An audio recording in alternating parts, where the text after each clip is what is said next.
ಆತ್ಮೀಯ H16 news ಅರ್ಥಾತ್ ಸೀತಾರಾಮ್ ನ್ಯೂಸದ ವೀಕ್ಷಕರೇ, ನಾನು ನಿಮ್ಮವ ಎಂ ಆಯುಧ ಮಲ್ಲಪ್ಪ ಜೊತೆವ.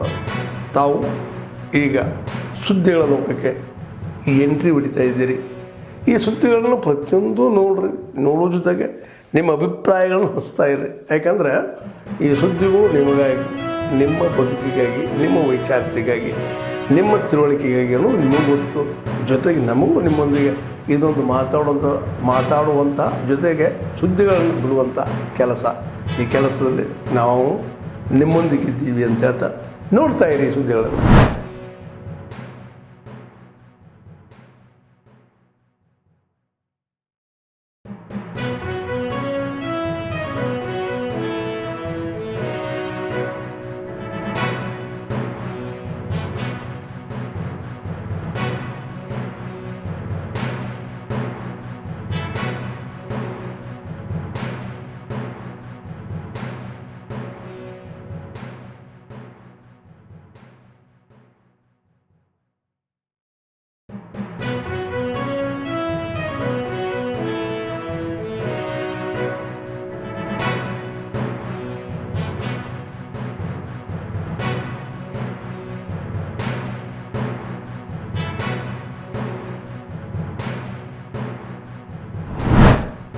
ಬಾಬಾ ಸಾಹೇಬ್ ಅಂಬೇಡ್ಕರ್ ಅವರು ಅವತ್ತು ಹೇಳ್ತಿದ್ರು ಅಸ್ಪೃಶ್ಯತೆ ನಿವಾರಣೆ ಆಗಬೇಕು ಅಂತ. ಆದ್ರೆ ಇವತ್ತು ಆಗಿಲ್ಲ. ಇನ್ನೂ ನೀವು ಹೇಳ್ತಾ ಇದ್ದೀರಿ.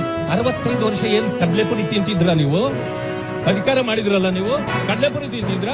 ಅವರ ಬಡತನ ನಿವಾರಣೆ ಆಗಿಲ್ಲ ಅಂತಂದ್ರಲ್ಲ, ಆವತ್ತು ಹೇಳ್ತಿದ್ರಿ ನೀವು ಗರೀಬಿ ಹಠಾವು ಆಯ್ತಾ? ಗರೀಬರ ಹಠಾವು ಆಗ್ತಾ ಇದೆ. ಆದ್ರೆ ನೀವ್ ಯಾರು ಗರೀಬರು ಇದ್ರೋ ಅಧಿಕಾರಕ್ಕೆ ಬಂದವರು, ನಿಮ್ಮ ಗರೀಬಿ ಮಾತ್ರ ಹಠಾವು ಆಗಿದೆ. ಇಂಥ ಪರಿಸ್ಥಿತಿ ಇಲ್ಲಿದೆ. ನಾಯಕತ್ವವನ್ನ ದಲಿತ ಬಂಧುಗಳಿಗೆ ಕೊಡ್ಲಿಕ್ಕೆ ಭಾರತೀಯ ಜನತಾ ಪಕ್ಷ ಸಿದ್ಧವಾಗಿದೆ.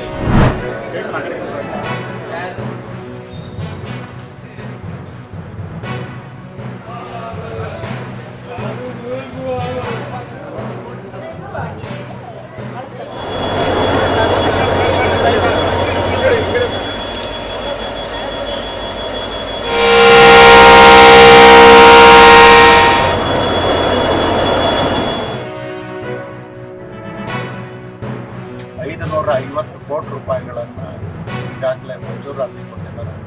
150 ಕೋಟಿ ರೂಪಾಯಿ ಬಿಡುಗಡೆ ಮಾಡಿದ್ದಾರೆ. ಕೆಲಸ ಕಾರ್ಯಗಳು ನಡೀತಾ ಇದ್ದಾರೆ. ರಾಜ್ಯ ಸರ್ಕಾರಕ್ಕೂ ನಾವು ಒತ್ತಾಯ ಮಾಡ್ತಾ ಇದ್ದೀವಿ, ಆದಷ್ಟು ಬೇಗನೆ ಭೂ ಸ್ವಾಧೀನ ಮಾಡಿಕೊಡ್ಬೇಕು, ಲ್ಯಾಂಡ್ ಅಕ್ವಿಸಿಷನ್ ಮಾಡಿಕೊಡ್ಬೇಕು ಅಂತ ಹೇಳ್ತಾ ಇದ್ದೀವಿ.